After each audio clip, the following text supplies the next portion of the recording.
এইবাৰ আলফা স্বাধীনৰ শিবিৰত যোগদান কৰিলে এগৰাকী সাংবাদিকে।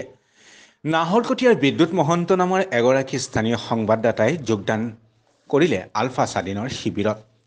এখন কাকতত নাহৰকটীয়াৰ পৰা স্থানীয় সংবাদদাতা ৰূপে সেৱা আগবঢ়াইছিল বিদ্যুৎ মহন্তই। বুধবাৰে পৰ্যটকৰ দল এটাক দিহিং পাটকাই দেখুৱাবলৈ যোৱা বুলি ঘৰৰ পৰা নিজৰ বাজাজ পালচাৰ মটৰচাইকেলেৰে ওলাই গৈছিল সংবাদকৰ্মীগৰাকী।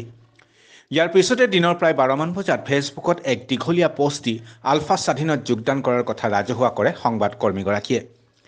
উল্লেখ্য যে ফেচবুক পোষ্ট দিয়াৰ পূৰ্বে দিনৰ 11 মান বজাত শেষবাৰলৈ পত্নী আৰু নিজৰ একমাত্ৰ 9 বছৰীয়া সন্তানৰ সৈতে ভিডিঅ' কলৰ জৰিয়তে কথা পাতিছিল বিদ্যুৎ মহন্তই।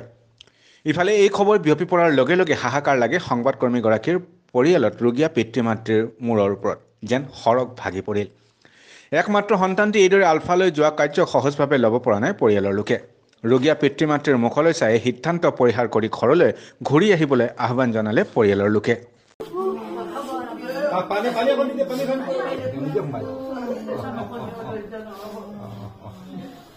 সেইটো আমিও ৰাতিপুৱাহে মানে ফেচবুক দিওঁতেহে মই কথাটো গম পাওঁ।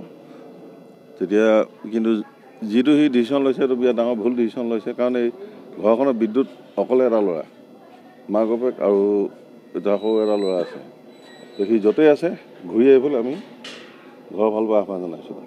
পৰেশবৰ ডাঙৰকৈ এইটোৱে আহ্বান জনাইছোঁ, যদি কেনেবাকৈ বিদ্যুৎ মহন্ত আলফাত যোগদান কৰাটো সত্য হয়, তেতিয়াহ'লে তেখেতক ঘৰলৈ ঘূৰাই পঠিয়াবলৈ আমি আহ্বান জনাইছোঁ। ৰাতিপুৱা সি টুৰিষ্ট লৈ পেলাই এনেই অৰুণাচল যায়। এইবাৰো সেই ঠিক তেনেকৈ ৰাতিপুৱা টুৰিষ্ট লৈ যাম বুলি ঘৰত কৈ গৈছে। আমিও সেইটোৱে বুলি ৰাতিপুৱা গম পাইছোঁ। ৰাতিপুৱা 5:10 সি ঘৰৰ পৰা ওলাই গৈছে।